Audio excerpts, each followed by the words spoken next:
దొంగతనం ఎందుకు? దేవుడు ఆజ్ఞలలో ఏమన్నాడు? దొంగిలించ. నీ పరిశుద్ధతను మలినం చేసే ఏదైనా కానీ, అది ఏ వస్తువు అయినా సరే, పెన్ను పెన్సిల్ కూడా. నా సాక్ష్యం చెప్తున్నానండి, చిన్నప్పుడు చదువుకునేటప్పుడు నాకు ఇంకా అప్పుడు రక్షణ లేదు, దేవుడు పరిపూర్ణంగా తెలీదు. నా పక్కన ఉండేవాడు నా స్నేహితుడు, ఆ క్లాస్లో ఉండే అందరి బ్యాగులలో పెన్నులు పెన్సిళ్ళు అవేమంటారు అన్నీ దొంగిలించేవాడు. ఇద్దరం స్నేహితులమే. వాడు తీసుకుంటుంటే నాకు మనసు గుచ్చుకునేది, భయం వేసేది, కాళ్ళు చేతులు వణికి. ఒకవేళ వాడు దొరికిపోయి మళ్ళీ నా మీద చెప్తే ఈ టీచర్ పట్టుకొని, అప్పుడు మాకు క్లాస్ టీచర్ ఎవరంటే క్రిస్టియన్, ఆయన మార్కు జార్జ్ సార్ అని. ఆయన ఎలాంటి వాడంటే పాతలు పడేటట్లు కొట్టేవాడు. భయం.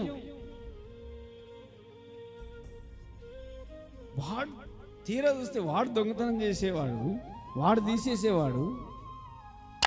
నాకు భయం వచ్చేది, ఉనికి అంటే కాళ్ళు చేతులు.